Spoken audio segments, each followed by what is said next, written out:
Merci, messieurs, mesdames, bienvenue sur Web Télévision. Nous sommes alignés en direct de Goma. Vous le savez, nous sommes d'actualité. Chaque jour, la rédaction de Web Info Télévision a cette obligation de devoir vous faire parvenir des informations qui font la haine. Ici, au plateau, nous sommes là pour devoir vous parler de l'évolution de la guerre. La guerre, vous le savez, la situation sur les lignes de front. Aujourd'hui, il n'y a pas affrontement, sauf à Sake où des bombes venaient de viser donc le contingent tanzanien de mission de la SADC. En tout cas, des bombes ont été larguées aussi dans la cité stratégique des Sake. Voilà, il y a plusieurs blessés. Suivez donc l'intégralité voilà, de cette vidéo pour découvrir de quoi il s'agit. Il faut savoir également que non, la diplomatie de Félix Tshisekedi est en train de payer après la pression de la diplomatie congolaise. En tout cas, l'Union européenne est en train de revenir sur ses positions. L'Union européenne qui exige à ce qu'il y ait les retraits immédiats des troupes de l'armée rwandaise du sol congolais. Aussi, les Rwandais qui doivent respecter l'intégrité du territoire national de la République démocratique du Congo. Plus de détails dans cette vidéo. Aussi, après donc, après que les contingents tanzaniens ou soit des missions de la SADC aient été la cible de la rébellion du M23. Sachez que les chefs d'état-major généraux des armées de la Tanzanie et du Malawi viennent d'arriver à Goma. Nous sommes donc jeudi 29 février 2024. Voilà un peu, messieurs, mesdames, ce qui constitue les grandes lignes de nos informations pour aujourd'hui. N'oubliez pas d'aimer, de partager le plus que possible notre vidéo tout en vous abonnant à notre chaîne si vous êtes nouveau, en activant la cloche de notification comme vous le faites toujours. Aussi, n'oubliez pas de nous laisser un petit commentaire. Et puis, nous revenons après cette virgule.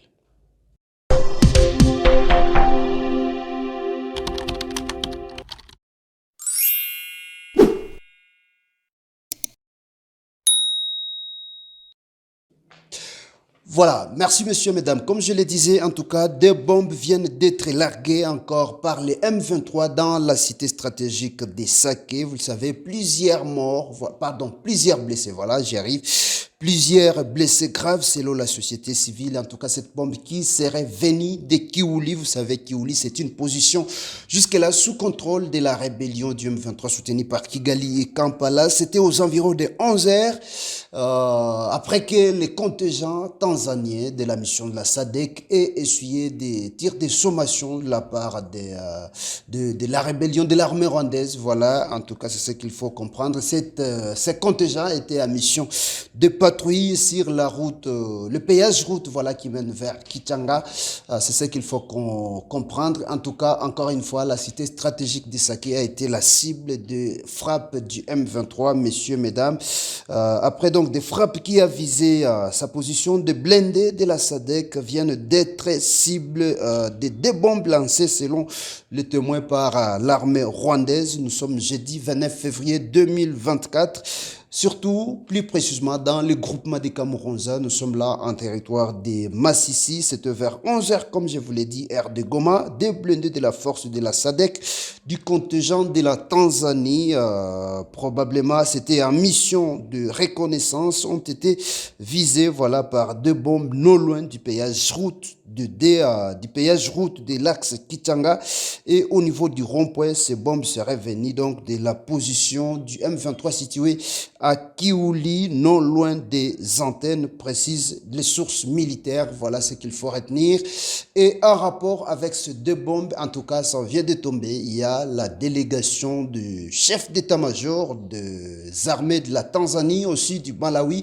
Vous le savez, deux pays contributeurs des forces de la SADC qui viennent d'arriver. Voilà, donc la délégation qui vient d'arriver à Goma cet après-midi de ce jeudi 29 février 2024. Voilà, visiblement, cette délégation vient pour devoir évaluer les stratégies, voilà, renforcer les stratégies pour que cette mission de la SADC puisse combattre comme prévu aux côtés de forces armées de la République démocratique du Congo, les rebelles du M23, messieurs, mesdames, soutenus par Kigali, aussi par l'Ouganda. Aussi, toujours en rapport avec cette mission qui venait d'arriver, voilà, les deux chefs d'état-major généraux, voilà, des chefs d'état-major général, voilà, de la force donc de la SADC qui viennent d'arriver. Sachez qu'il y a les chefs d'État, voilà, les commandants des opérations Falsi Kabwe, le général Falsi Kabwe, qui est parti les attendre au niveau de l'aéroport international de Goma. C'est ce qu'il faut comprendre.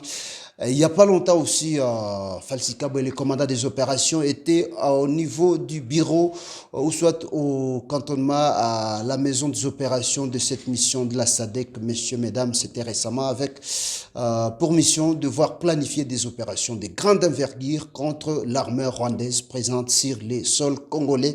C'est ce qu'il faut retenir par rapport à cette question, messieurs, mesdames. Toujours, comme je vous l'ai dit, aujourd'hui, il y a un calme précaire sur l'ensemble des fronts. Voilà, si l'ensemble des lignes de front, j'y arrive.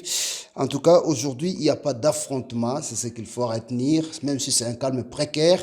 Mais nous restons toujours dans ce chapitre. Vous devez savoir que sur le plan diplomatique, comme je vous l'ai dit, après une pression diplomatique de la part du gouvernement de Kinshasa, voilà, du gouvernement de Congo-Kinshasa. En tout cas, l'Union européenne, les lignes sont en train de bouger. Vous le savez, le chef de l'État, Félix-Antoine Tshisekedi, qui séjourne actuellement à Bruxelles, c'est depuis hier, où il a rencontré le premier ministre belge, aussi le roi de la Belgique.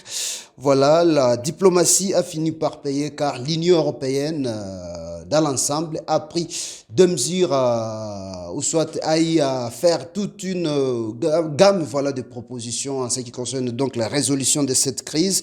Vous le savez, aussi Bruxelles qui s'est positionné, ou soit qui a pris un positionnement vis-à-vis de cette crise. Bruxelles qui a promis à Kinshasa que non, à lui-même, donc la capitale Bruxelles, voilà, ou soit la Belgique ne devrait pas prendre des sanctions d'une façon là autonome, ou soit d'une façon là singulière vis-à-vis du Rwanda. Donc les sanctions vis-à-vis du Rwanda, ou soit vis-à-vis du régime de Paul Kagame doivent être prises par l'ensemble du pays de l'Union européenne.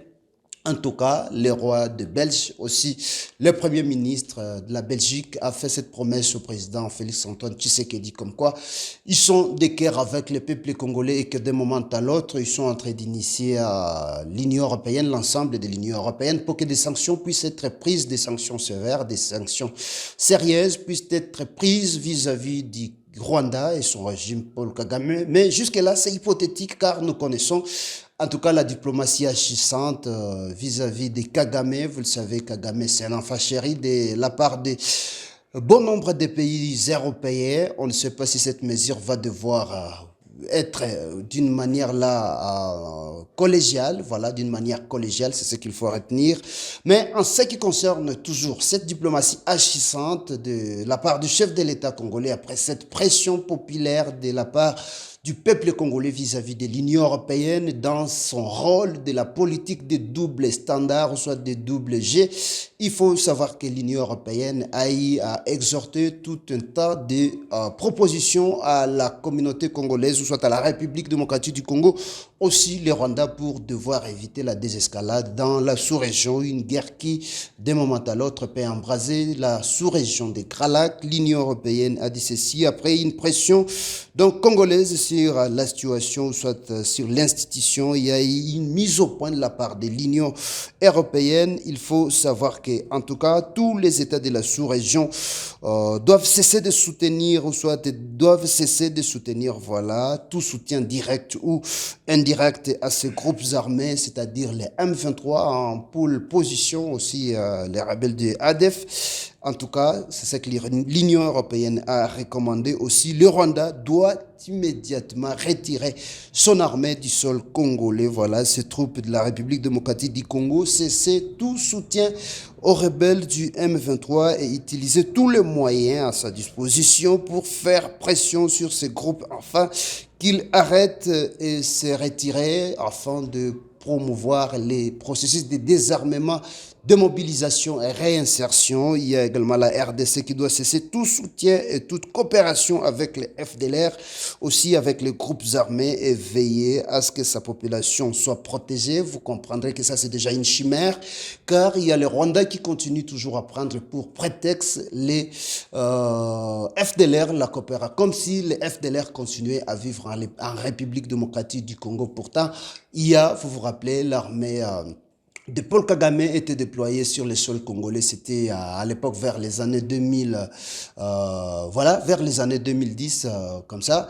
En tout cas, il y a l'armée rwandaise qui était déployée sur le sol congolais pour devoir chercher, neutraliser les FDLR, et l'armée rwandaise était sortie du territoire congolais étant vainqueur, étant convaincu comme quoi les phénomènes FDLR n'existent plus. Voilà l'Union européenne qui est en train d'y rebondir sur Paul Kagame pour chercher à pérenniser cette crise dans la partie est de la République démocratique du Congo. Donc les FDLR ne constituaient plus une menace pour le Rwanda, car il y a même un rapport de Conseil de sécurité aussi, un rapport du département américain comme quoi les FDLR ne constituaient plus une menace vis-à-vis du régime de Paul Kagame. Vous le savez, c'est depuis 1994 que les FDLR s'étaient réfugiés en République démocratique du Congo et dont la plupart actuellement sont devenus des vieillards. Le FDLR n'existe plus de son nom. Il y a d'autres qui ont été rapatriés au Rwanda qui, malheureusement, après des informations vérifiées, il y a Paul Kagame qui sont en train de les recruter pour devoir les renvoyer ici au Congo, au Nord Kivu,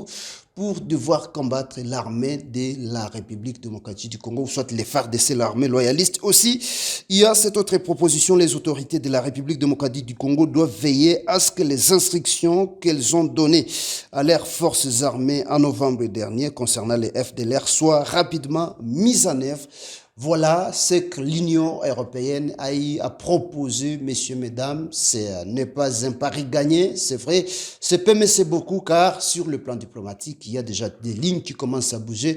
On ne doit pas rester très sceptique. Restons toujours convaincus et positifs que d'un moment à l'autre, la situation va devoir changer. Mais avant de vous quitter, je vous prie, messieurs, mesdames, après à suivre, ce reportage qui a été réalisé au camp de Mugunga. Vous savez, Mugunga, c'est ces quartiers, voilà, c'est ces quartiers situés à l'ouest de la ville de Goma, où la situation humanitaire des déplacés reste très précaire. Vous savez, les déplacés qui sont en train de traverser des moments très difficiles, des conditions très extrêmes, les conditions météorologiques aussi, dans des abris de fortune, le manger aussi, les soins, en tout cas tout cela, vous avez les devoirs. Nous vous prions donc de suivre dans ces reportages réalisés par notre envoyé spécial sur place, Jumi Choukrani, qui a été pour votre rédaction. Suivez.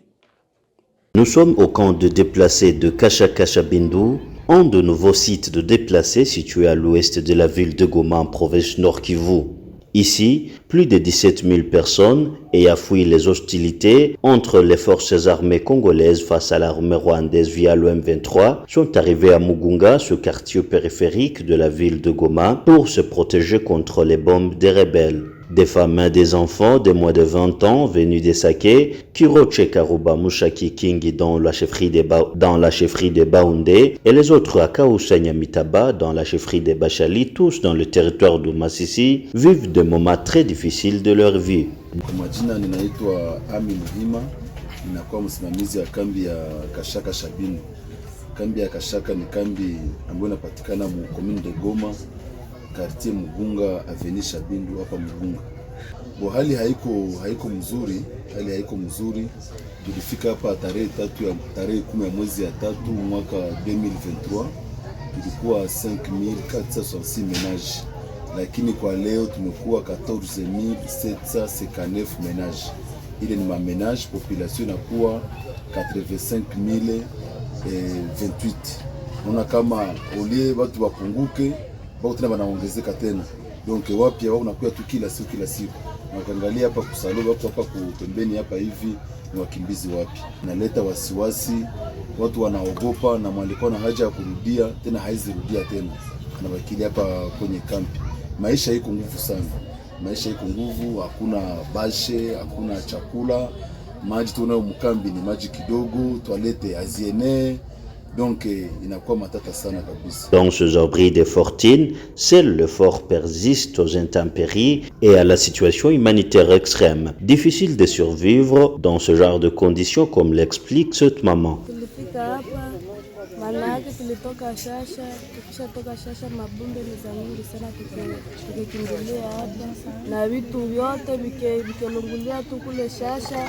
Sasa tumefika hapa, hatuna giza ya kufaa, hatuna chakula, hatuna vyote, hatuna na bashi. Maana tuko tafuta na mayani na soda, wanatukimbiza tunakuta fasi ya kulala. Sasa mtusaidie na chakula na bashi na masasi na mingi navyo nalia sana, tunakusa kama tunatakimbilia tunatoka kule kumabombe, tunakimbia mabombe tena mabombe na tunatukutana hapa, tunakusa kama tunakimbilia wapi. Voilà, merci infiniment, merci d'avoir choisi WAB Info Télévision, merci de nous suivre, vous êtes les meilleurs, nos abonnés, continuez à aimer, à partager le plus que possible, de partout où vous vous retrouvez dans le monde. En tout cas, nous disons merci infiniment, abonnez-vous si vous êtes nouveau à notre chaîne en activant la cloche de notification pour ne plus rater nos prochaines publications, messieurs, mesdames, ou n'oubliez pas également de devoir nous laisser un petit commentaire, comme vous le faites toujours, afin de nous encourager à ce que nous sommes, à ce que nous faisons pour que demain soit meilleur qu'aujourd'hui. Vous le savez, nous apprenons chaque jour, comme vous apprenez également dans votre domaine quotidien. Merci, à la prochaine pour un nouveau numéro.